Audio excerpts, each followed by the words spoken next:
If you've ever tried to build a level in Geometry Dash, then you know it takes hours of work and talent and creativity to make an actually good level. However, I'm not a fan of putting in work, so I decided to throw all of that out the window and make an AI do it for me. This video is going to be split into 2 levels of AI, so make sure to stick around for level 2. This is Layout GDT 1.0, a program that automatically generates new layouts of whatever length is needed in mere seconds. As far as I could find, this is the first of its kind. The way this program will work is stringing together pre-built sections of gameplay together X amount of times.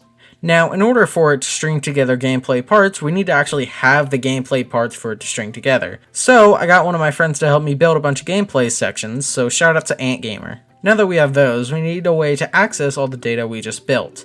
In order to do this, I split each part into its own GMD file and made a script to extract a list of objects in the level and their data. In order to extract it, we need to take the GMD file, cut it down to actual level string, base64 decode it, gunzip it, and then do that in reverse when rebuilding the file. In hindsight, the best way to do this is to have BetterEdit installed, and then when you copy something, you can actually paste it as text into other windows. This is what I did for part 2. Now we need to be able to shift around the parts objects, so we can do that by taking every object in the list and adding or subtracting their X coordinate, so when merging all the parts, they don't end up on top of each other. Cool, now we can add parts to the level, but we still need to do everything else manually. Well, first we can generate a list of their parts and their part ID based on how many parts there are. However, if you do this, you can get repeating parts or parts in a predictable pattern. So we are going to normalize the randomness by taking a list of parts, shuffling the order, and then adding that onto the main list of the level parts. Now we just need to decide how long we want the level we generated to be, so we can easily do this by running the part we just talked about this many times.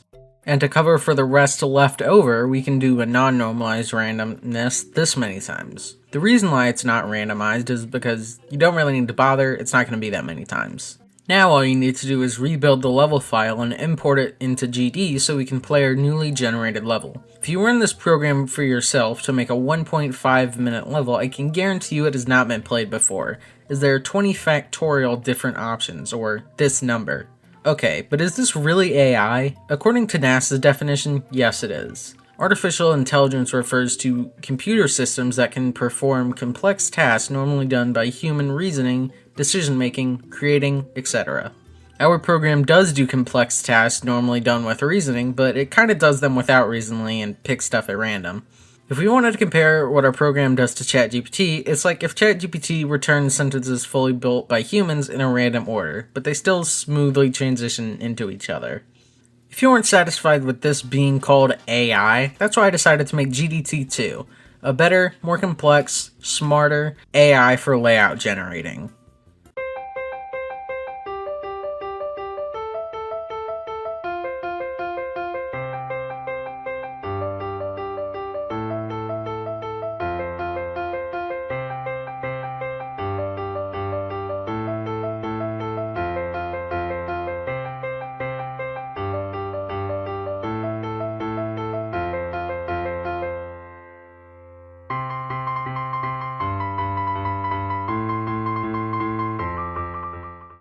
Allow me to introduce GDT2, the layout maker that can now form its own sentences.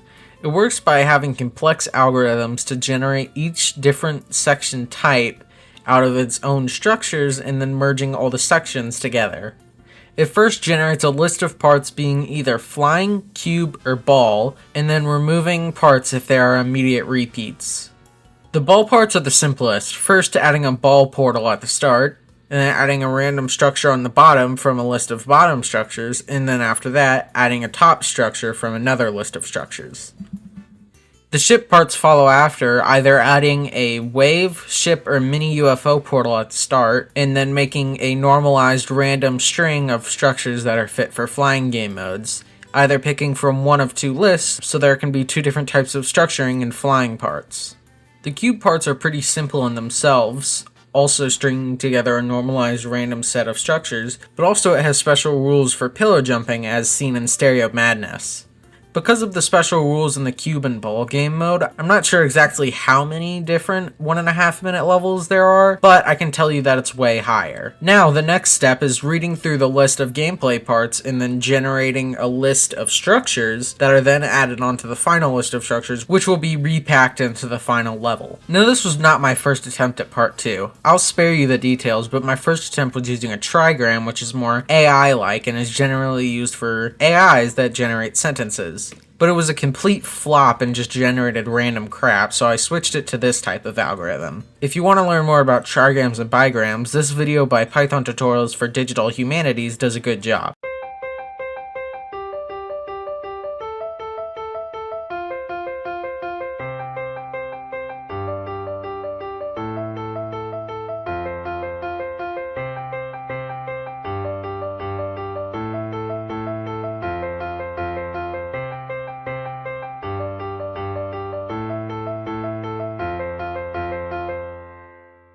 I think my time here is done. If you want to find the code for GDT2, then make sure to hit up my GitHub. It's linked in the description.